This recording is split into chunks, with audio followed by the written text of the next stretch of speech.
How to use Peacock Bundle with Xfinity. To use your bundled Peacock subscription with Xfinity, you must first manually activate the offer online to link your Xfinity credentials to a Peacock account. So first of all, go ahead and make sure that you claim your reward first by simply going to the Xfinity Rewards. Open any web browser of your choice, then head to the official site of the Xfinity. Tap on the sign in option on the top right corner, then proceed to sign into your account.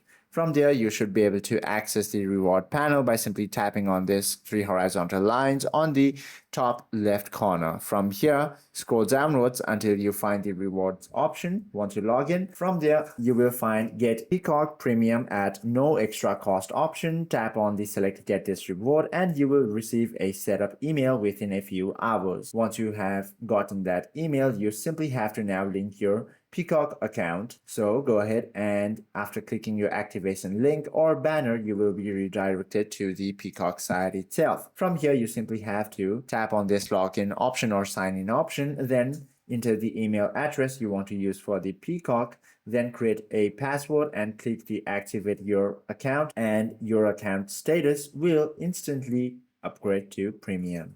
Hope this video helps you out a lot. If you have any questions or queries, please do comment down below.